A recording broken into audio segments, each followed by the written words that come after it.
ICC champions trophy 2025 Bharat Pakistan जाएगा या नहीं, ये मामला अब एक टॉप ट्रेंड बन चुका है और पूरी दुनिया की मीडिया दोनों मुल्कों के ऊपर हंस रही है कि ये दोनों मुल्क किस तरीके से एक दूसरे के खिलाफ हैं और कितनी ज्यादा बकवास करते हैं एक दूसरे के बारे में। स्पेशली अगर आप भारत की तरफ से देख लें, भारतीय मीडिया की तरफ से देख लें या फिर पाकिस्तानी यूट्यूबर्स की तरफ से देख लें, दोनों एक दूसरे के ऊपर अब गोलाबारी बरसा रहे हैं। लेकिन ये चीजें आई थिंक क्रिकेट के लिए बेहतर नहीं। अगर पाकिस्तान चाहता है कि भारत पाकिस्तान में आकर खेले तो फिर इस मामले को एक पुरसकून तरीके से हैंडल करना होगा, स्पेशली पाकिस्तान के जो यूट्यूबर्स जर्नलिस्ट हैं उनको। और दूसरी तरफ आई थिंक मेरे ख्याल से एक बेस्ट सजेशन ये होगा कि अगर पाकिस्तान के प्राइम मिनिस्टर शहबाज शरीफ मोदी के सामने मोदी के साथ बातचीत करते हैं और इस मामले को एक पुरसकून तरीके से हल करने की कोशिश करते हैं तो फिर मे भी हो सकता है कि ये मामला एक पुरसकून अंदाज में हल हो सके। लेकिन अगर हमने ये मामला मीडिया के ऊपर फेंक दिया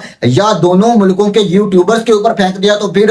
क्रिकेट के लिए ये अच्छा नहीं होगा। और दोनों मुल्कों की जो बायलैटरल सीरीज है वो तो पहले ही नहीं होती, और फिर ये जो वर्ल्ड कप या चैंपियंस ट्रॉफी जैसे बड़े इवेंट्स में दोनों टीमें मध्य मुकाबल होती हैं, वो भी कहीं ना कहीं मेरे ख्याल से उनके दरमियान जो ये मैच है वो भी कैंसिल हो सकता है, क्योंकि पाकिस्तानी मीडिया और पाकिस्तान के लोग अब बहुत ज्यादा हाइपर हो चुके हैं इस मामले को लेकर। और आई थिंक इंडिया को भी अब कुछ ना कुछ सब्र के साथ काम लेना होगा, स्पेशली इंडियन यूट्यूबर्स और इंडियन मीडिया को, क्योंकि ये एक प्लेटफॉर्म है यूट्यूब जो कि आपको रिप्रेजेंट करता है। अगर मैं यहाँ पर बोल रहा हूँ तो मैं इंडिया की तरफ से अगर बोल रहा हूँ तो इंडिया को रिप्रेजेंट कर रहा हूँ, अगर मैं पाकिस्तान की तरफ से बोल रहा हूँ तो मैं पाकिस्तान को रिप्रेजेंट कर रहा हूँ। और आई थिंक आप अगर इस प्लेटफॉर्म के ऊपर अगर फ्री से बोल रहे हैं तो फिर ये चीज आपको ना सिर्फ खुद को रिप्रेजेंट करती है बल्कि आपकी कंट्री को रिप्रेजेंट करती है। तो जैसा आपका इखलास होगा, जैसा आपका बोलने का तरीका होगा या जो आप बोलेंगे वही ऐसा आपकी कंट्री की इमेज होगी।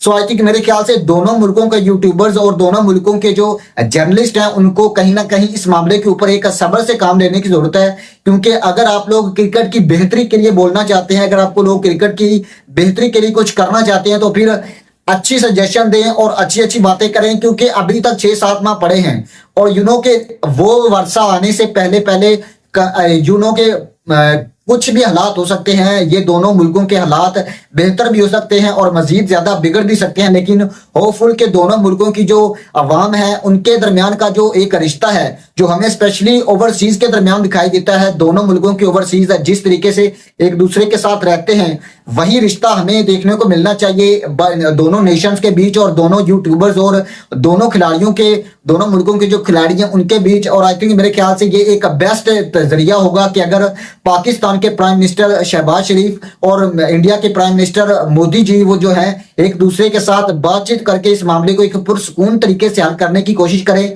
और दूसरी तरफ भारतीय जर्नलिस्ट जो हैं राजीव शुक्ला, उन्होंने भारतीय मीडिया और यूट्यूबर्स के मुंह के ऊपर एक जोरदार तमाचा मारा है। उन्होंने पिछले दिन इस बात को मुकम्मल तौर पर इस बात से इनकार किया कि बीसीसीआई की तरफ से इस तरीके की कोई स्टेटमेंट नहीं आई कि हम पाकिस्तान नहीं जाएंगे या हम पाकिस्तान जाएंगे। इस मामले के ऊपर बीसीसीआई अब गौर कर रहा है और वो फैसला जो 22-23 जुलाई को श्रीलंका में होने वाली एक मीटिंग होगी उसमें अपना जो मौक़िफ़ है वो रखेगा। सो आई थिंक मेरे ख्याल से अब भारतीय मीडिया को सोचना चाहिए, भारतीय जर्नलिस्ट, भारतीय यूट्यूबर्स को सोचना चाहिए कि आप अपने व्यूज के चक्कर में दोनों मुल्कों के जो यंगस्टर हैं या दोनों मुल्कों की जो आने वाली नस्लें हैं उनके दरमियान एक गैप क्रिएट कर रहे हैं। सो आई थिंक इस मामले में स्पेशली मैं रिपोर्ट करना चाहूंगा जो भारत के एक मेजर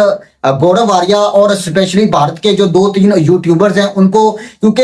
ये तो चाहते ही नहीं कि पाकिस्तान और इंडिया के मामलात अच्छे हों। और आई थिंक मेरे ख्याल से शेम ऑन मेजर गौरव आर्या, इतनी ज्यादा नॉलेज, इतने ज्यादा आपके पास अगर ओहदा है इतना बड़ा और आप रिप्रेजेंट करते हैं इंडिया को, तो आई थिंक मेरे ख्याल से आपको सोचना चाहिए, आपको अपनी जुबान के ऊपर सोचना चाहिए कि आप क्या बकवास कर रहे हैं और आपको क्या बकवास करनी चाहिए।